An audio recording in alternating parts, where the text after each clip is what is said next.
Buenas tardes, Dios les bendiga. Es un gusto para mí estar con ustedes. Y bueno, el tema del día de hoy es el plan soberano de Dios. Y para ello abramos nuestras Biblias en Deuteronomio 2, versículos 26 al versículo 37. Son los pasajes que hoy estaremos viendo. Deuteronomio 2, capítulo 26 al versículo 37.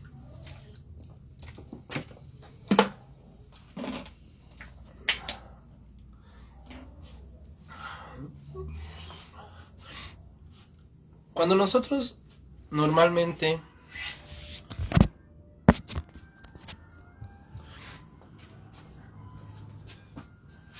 hemos conocido ciertamente por encima o a veces de algún manera o de algún parámetro el plan de Dios, lo primero es que nosotros pensamos es que tiene mucho que ver lo que nosotros hagamos, que importa cuánto yo me esfuerce, cuánto yo evangelice a las almas. Incluso a la gente la queremos tratar así de como, no, pues tú eres un cobarde si no vas a la iglesia, y empezamos a creer de cierta manera que eso depende de nosotros mismos. Pero por todas partes la misma Biblia nos enseña que el hombre debe de responder, sí, que el hombre no es un títere en las manos de Dios, pero que Dios es el que tiene el poder de todo y es el único soberano, solamente Dios. Y envié mensajeros desde el desierto de Cademot a Sehón, rey de Hesbón, con palabras de paz diciendo, pasaré por tu tierra, por el camino iré sin apartarme ni a diestra ni a siniestra, la comida me la venderás por dinero y comeré el agua, también me darás por dinero y beberé, solamente pasaré a pie. Y como lo hicieron conmigo los hijos de Saúl que habitaban en Seir y los moabitas que habitaban en Ar hasta que cruce del Jordán a la tierra que Jehová Dios, nuestro Dios, nos da Jehová nuestro Dios, mas Sehón, rey de Hesbón, no quiso que pasáramos por el territorio suyo, porque Jehová tu Dios había endurecido su espíritu y obstinado su corazón para entregarlo en tu mano como hasta hoy. Me dijo Jehová, he aquí hoy yo he comenzado a entregar delante de ti a Sehón y a su tierra y comenzar a tomar posesión de ella para que la heredes. Y nos salió Sehón al encuentro y él todo el pueblo para pelear en Jaasa. Mas Jehová nuestro Dios le entregó delante de nosotros y lo derrotamos a él y a sus hijos y a todo su pueblo, y tomamos entonces todas sus ciudades y destruimos todas las ciudades, hombres, mujeres y niños, y no dejamos a ninguno, solamente tomamos para nosotros los ganados y los despojos de las ciudades que habíamos tomado. Desde Arroer, que está junto a la ribera del arroyo de Arnón, y la ciudad que está en el valle de Galad, no hubo ciudad que escapara de nosotros, todas las entregó Jehová nuestro Dios en nuestro poder, y solamente a la tierra de los hijos de Amón no llegamos, ni a todo lo que está al arroyo de Jacob, ni a las ciudades del monte, ni a lugar alguno que Jehová nuestro Dios había prohibido.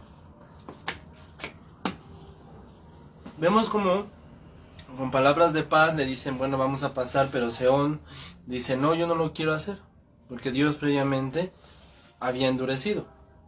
Entonces nosotros, hermanos, tenemos la encomienda, querida familia, de que como creyentes, los creyentes, tenemos que llevar el mensaje a los no creyentes. Pero si el no creyente no quiere saber nada del mensaje, no importa qué tanto te prepares, no importa qué tanto le hagas, hay personas que no les interesa conocer la palabra de Dios. No importa qué tanto le hagas, no importa qué tanto te esfuerces, no les interesa conocer la palabra de Dios. Entonces aquí es donde entra la soberanía de Dios, porque Él es soberano para decidir quién va a salvar y quién no salva. Y por lo tanto, en este caso, Él endureció a Sehón porque Sehón no tenía absolutamente nada que decir. Por eso cuando Dios les envía su palabra, expone de ellos lo que son y su incredulidad es manifestantemente mostrada. Y por lo tanto, como dice su palabra, no vuelve nunca vacía. Y como dice Lucas 10 del 5 al 6, en cualquier casa donde entres, primeramente digan paz, sea sobre, y volverás. Aquí es como si Él dijera, no habrá ninguna pérdida en absoluto.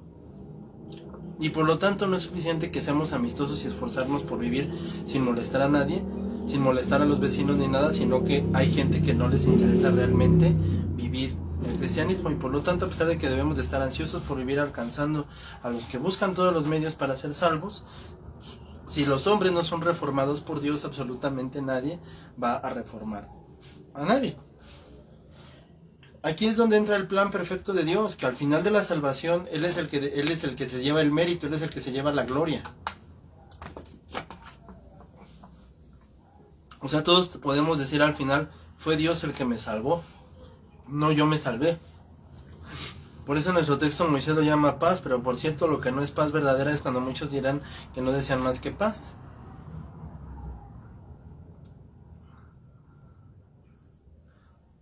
Y por lo tanto Dios en todo esto es glorificado. Se dice que Dios enviará un espíritu de somnolencia sobre los hombres. ¿Por qué? Porque han usado su mal y su bondad para las instrucciones que Dios les dio. Cuando vemos que esta causa fue anterior, es decir, que los hombres cerraron los ojos voluntariamente y que no oyeron y no recibieron ninguna instrucción, sino que trabajaron para abolir la verdad de Dios por completo, de paso erradicaban la verdad. Entonces, ¿no es justo Dios entregando a las personas que no quieren creer a un espíritu de necedad? Ya no van a entender, y eso es, créeme que eso es lo peor que le puede pasar a un ser humano. De tanto y tanto que se le está dando el evangelio, de tanto y tanto que se les está orando por él, llorando por él, pero la persona es renuente en aceptar. Llega un momento donde a ti te quita el pesar y a la otra persona, como tal, le cierra la misericordia y lo endurece Dios contra él. Dios agarra y dice, ahora tú te vas a endurecer contra mí. Y que Dios te endurezca contra él mismo, eso es lo peor que te puede pasar. Una cosa es que tú te endurezcas y que tú seas necio para creer que Jesucristo es tu único salvador.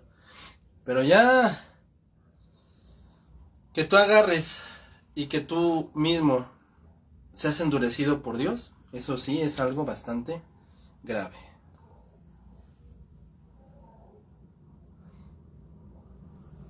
Después Moisés dice que Sihón salió a la batalla y fue vencido tanto él como todo su pueblo porque Dios lo había entregado a los hijos de Israel. Aquí Moisés muestra que la victoria que el pueblo tuvo sobre Sihón y los amorreos fue de la mera gracia, y también era necesario que se tuviera en cuenta la gente para poder percibir cómo Dios los había gobernado. Y se hace este ensayo para mantener a la gente en asombro y para hacerles entender que si no lo servían y lo honraban durante toda su vida y les enseñaban a sus hijos a hacer cosas similares, era alguien demasiado perverso. Y en segundo punto miremos que Moisés habló a la gente de Israel lo mismo que se nos dice hoy en día. Debemos de tener en cuenta la gracia y la santidad de Dios, porque mientras todo se dice que todos fueron llevados a la espada, incluso los niños, y a pesar de que los hombres los habían condenado, Dios es paciente y se demora, y va con ellos. Incluso vemos entonces que Dios soportó la maldad de este pueblo, y los aguantó.